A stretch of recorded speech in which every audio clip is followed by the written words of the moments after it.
Halo para piarsa, kembali lagi di channel animasi Adi Kodrati.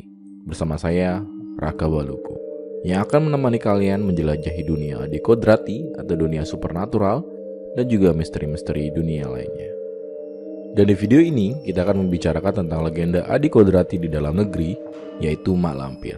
Tapi sebelumnya, jangan lupa untuk subscribe di channel ini dan aktifkan tanda lonceng agar kalian mendapatkan notifikasi apabila saya mengupload video-video baru selanjutnya. Kisah Mak Lampir menjadi terkenal di seluruh dunia karena diangkat menjadi sinetron di salah satu televisi nasional di Indonesia dengan judul Misteri Gunung Merapi. Kisahnya sangat berbeda dengan versi legenda, namun nama Mak Lampir kian terkenal di masyarakat. Siti Lampir Maimunah, itulah nama Mak Lampir yang sebenarnya.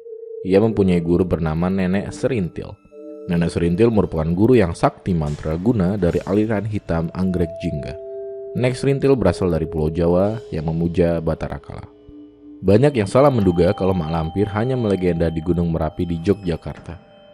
Padahal legenda Mak Lampir sendiri adalah sebuah legenda yang berasal dari Kabupaten Agam, Bukit Tinggi, Sumatera Barat, dan kemudian diadaptasi di Jawa karena di sana ada Gunung Merapi. Namun banyak versi lain yang diragukan keakuratannya karena telah disesuaikan dengan daerah-daerah tertentu.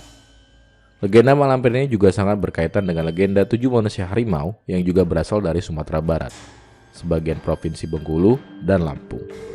Siti Lampir Maimunah merupakan seorang putri dari kerajaan kuno, yaitu Kerajaan Champa, yang diambil dari bahasa Vietnam yaitu Chim Tang, yang berarti kerajaan yang pernah menguasai daerah yang sekarang termasuk Vietnam Tengah dan Selatan. Pada dasarnya, pada waktu dewasa, Siti Lampir Maimunah ini adalah seorang gadis yang cantik, baik namun sangat pemalu seperti wanita pada umumnya. Saat dewasa ia juga pernah merasakan jatuh cinta dengan seorang pemuda. Sampai suatu hari Siti Lampir berjumpa dengan seorang pengembara yang dipanggil Datuk Panglima Kumbang. Disebut Datuk karena ia adalah panglima dari pasukan alam kegelapan.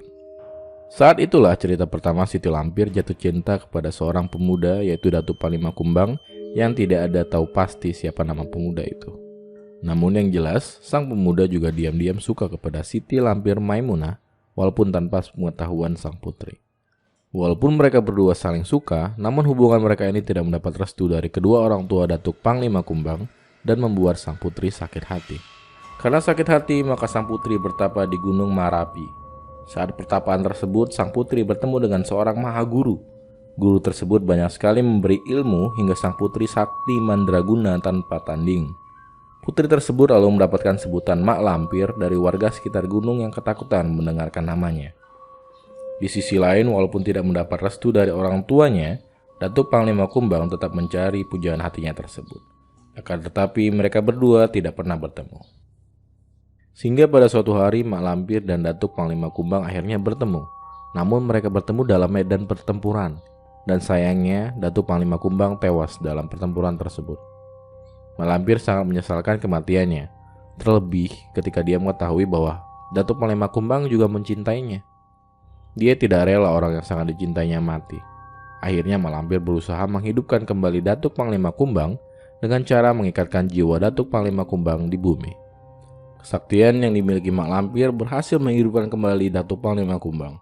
Namun ilmu yang digunakan membuat wujud Mak Lampir berubah menjadi buruk rupa dan sangat menyeramkan. Walaupun dengan wujud tersebut, Mak Lampir berharap Datuk Panglima Kumbang tetap mencintainya dan menerimanya dengan tulus.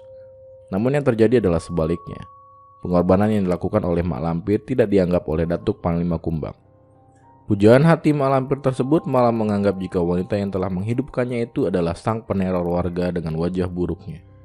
Dan sejak saat itu, pertempuran gaib terus terjadi dan membuat warga banyak yang ketakutan dengan Mak Lampir. Disebutkan dalam cerita lainnya, Mak Lampir yang sudah berumur ratusan tahun akhirnya memilih pindah ke Pulau Jawa. Tujuan pindah ke Pulau Jawa tersebut adalah untuk membuat ilmu yang dimilikinya semakin sempurna. Di Pulau Jawa, dia bersemayam di Gunung Merapi dan mendirikan sebuah kerajaan gaib yang sangat luas. Ia bersekutu dengan iblis untuk mewujudkan harapannya. Karena hal tersebut, Mak Lampir bisa hidup hingga ratusan tahun dan menjadi siluman.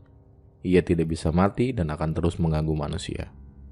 Legenda Mak Lampir memang sangat membahana, akan tetapi itu hanya dalam cerita dan belum bisa menjadi bukti yang nyata. Bagaimana menurut kalian?